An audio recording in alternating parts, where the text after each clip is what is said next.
اول شي بدي جهز القشطه. بدي احط 3 كاسات حليب،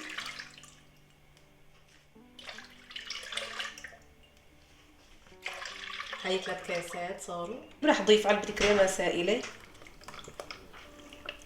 وعندي هون 6 معالق نشا رح روبهم بالحليب. وبعد ما غلى الحليب رح اضيف النشا شوي شوي وحرك بسرعه.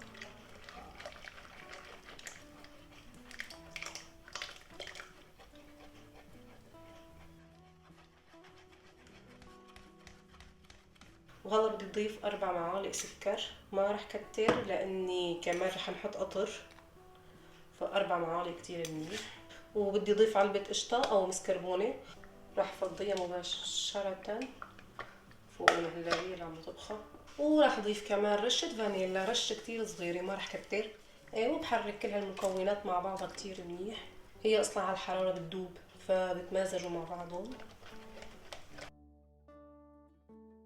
وهي سخنة مباشرة مغلفة بكيس بلاستيك، وبلزق الكيس على الوش تماما منشان ما يصير لها قشرة. هيك شايفين. وهلا بتركها لوقت ما تبرد وتطيب حرارة المطبخ. بدي احطها في البراد. وبهذا الوقت بدي اجهز القطر. بدي احط كاستين سكر، وهي الكاسة الثانية مع كاسة مي. وبعد ما صار يغلي عندي القطر بدي اضيف له معلقة عصير الليمون.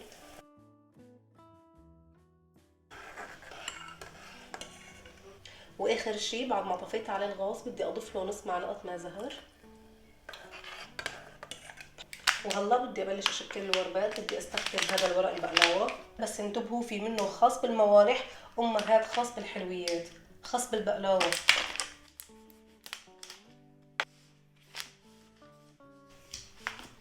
هدول بيجوا 14 ورقه. بدي امدهم بشكل طولي مثل ما انكم شايفين. وبدي اجيب مسطره، قصيتهم 4 قطع بشكل طولي. وهلا بدي بلش قصهم بعد ما حددتهم.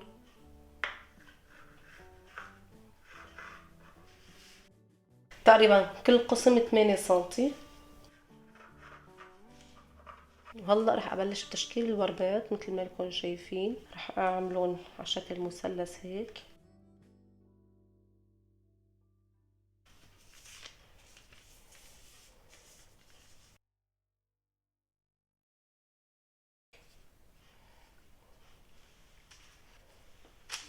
وصفيتهم بالصينية. وهلا بدي سقيهم بالسمنة. بدي اخلط معلقة من سمنة القصيل، وراح اضيف سمن حيواني البقرة الحلوب كمان معلقة. وهلا بدي دوبهم على الميكروويف. وهلا رح سقيهم بالسمنة وحدة وحدة. السمنة عندي اياها كتير سخنة. هلا اذا شفتوا السمنة كتيرة ما تاكلوها، لاني وقت اللي بنطالعهم بالفرن بعد ما نشويهم قبل ما نحط القطر بنصفي كل السمنة. وهيك خلصت تسقيتها بالسمنة. هلا بدي احطها بالفرن على درجة حرارة 160. النار تكون شغلة من فوق ومن تحت مع بعض. وهي الوربات صاروا جاهزين. اخذوا معي بالفرن تقريبا نص ساعة على درجة حرارة 160. وهلا بدي سقيها بالقطر البارد.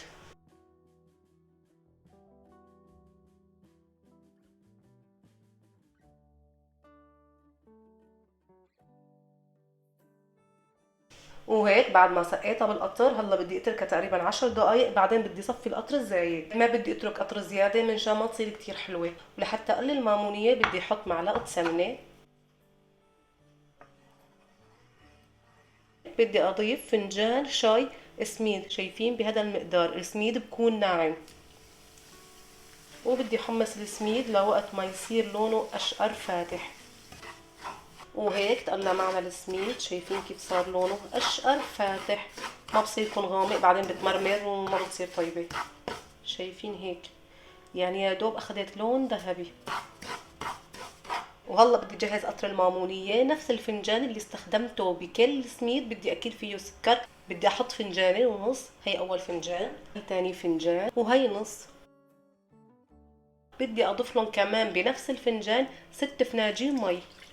هي اول فنجان، وهي الثاني، وهي الخامس، وهي السادس. وبدي اضيف كمان على القطر نص عود قرفة.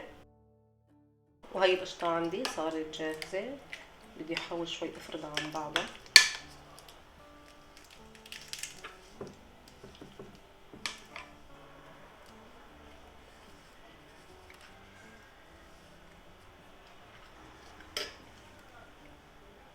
رح احشي كمان معكم وحده ثانيه.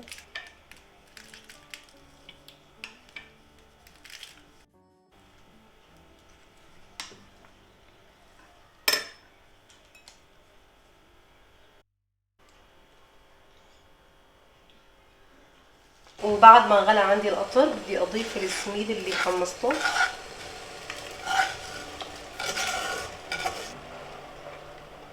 وهو صار يغلي عندي السميد، شايفين؟ بس هيك مجرد ما يغلي غلوتين بدي طفي الغاز عليه. انا ما بدي ضل اطبخه لحتى السميده يتفتح، لا ما بصير طيبه ابدا.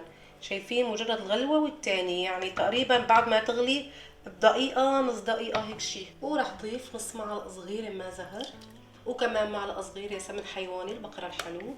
طبعا بضيف هالشغلات بعد ما طفي، وبحرك بشويه مازج الماء زهر مع الملمونيه، وبغطيها وبدي اكمره بقطع قماشه واتركه على الزيت لحتى تفتح السميداي. وهيك بعد ما اختمرت عندي المامونيه، شايفين هيك لازم يكون قوامها.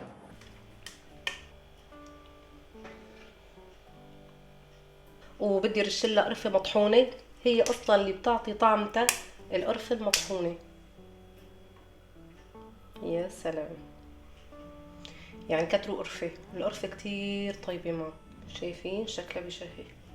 وعندي جبنه مشلله راح ضيف عليها كمان، تعطيها مطة وطعم كتير طيبة. انا هي الجبنة مشللة نقعتها بالمي حتى تروح كل ملوحتها، يعني ما تاكلوها مالها ملح ابدا. وبعدين رح اضيف على وشها القشطة اللي عملتها، واخر اشي رشة فستق حلبي. وهيك صار عندي صحن المامونية جاهز، شايفين؟